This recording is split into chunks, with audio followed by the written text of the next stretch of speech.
Hello everybody, welcome to Badlands Ballistics. We're gonna do some shooting today.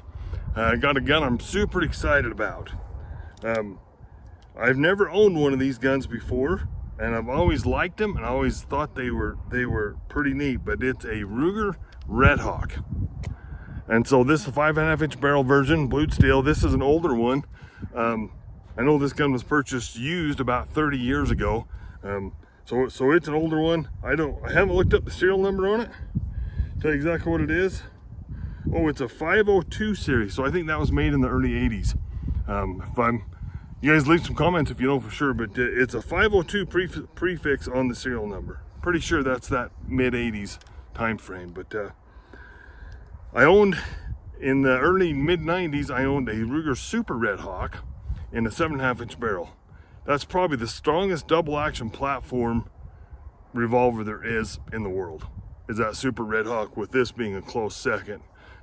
These guys are known for their extreme durability, strength, all that kind of stuff.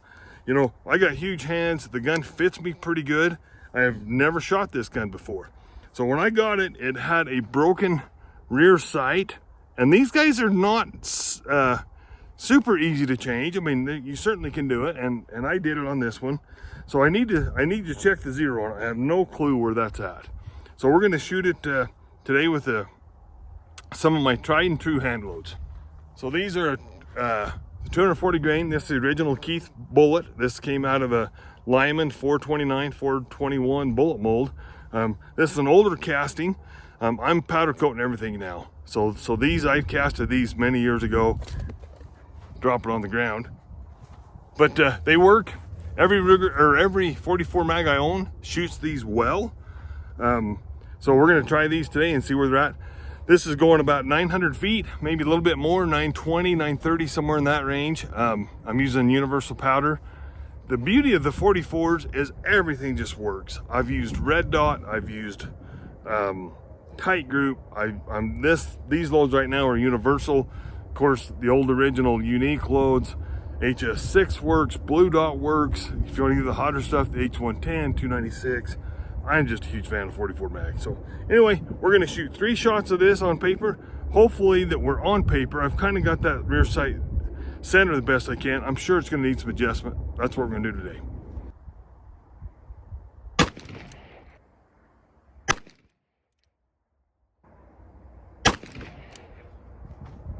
Okay, let's go look at the target. Okay, this is fantastic. So here's my 3 shots. Now this is where I'm aiming, so I just got to come to the right just a little bit, but I don't know what you guys think. That's a heck of a good group to me. That's slightly under 1.5 inches. Yeah, 1.5 inches or slightly under. That's a pretty dang good group. I am super happy with that. I'm gonna go ahead and mark those. We'll make a couple of adjustments on the sight and try that again.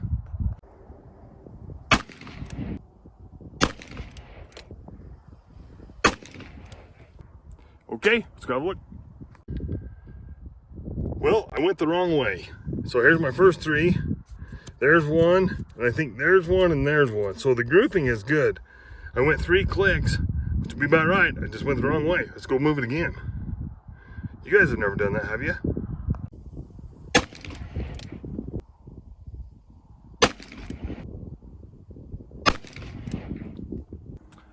Okay, hopefully we went the right way that time. Let's go check it out. Well, my group's not great. Here's 2, exactly where I'd like all 3 of them. And then here's one over here. We're gonna mark that and probably try that one more time without moving the sights.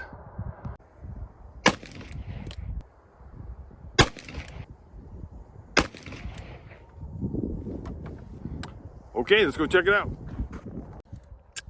Okay, I think I can live with that. So here's my last 3 shots. Maybe slightly over 1.5 inches, right in that 1.5 inch range.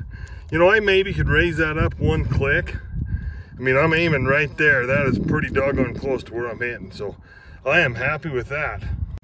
Okay, I think we're gonna wrap the video up right there. You know, the whole gist of this video was the sight in after the new rear sight blade replacement. And I'm happy with the way the gun's shooting. And those are my kind of go-to loads.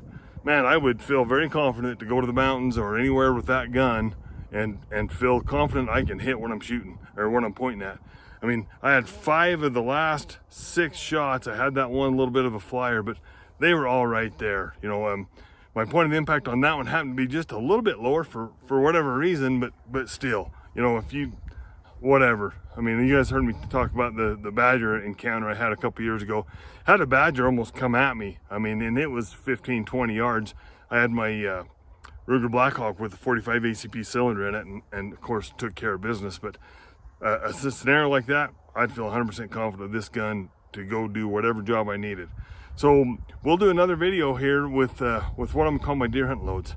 It's a 124 grain Hornady XTP going about 1,200 feet out of a 7-inch gun, so it's right in that range with this 5.5. This gun feels super comfortable to me. My hands are pretty big. The gun's big. This is, I think, what they call the square butt, and they have a round butt version of it. I don't know the history on that. I'm not even gonna pretend to, but the gun just fits me well. I'd be really interested to shoot it with some heavy loads. But anyway, that'll be another videos, or another topic for another video. So we're gonna wrap it up today. Thanks everybody for watching. Please subscribe.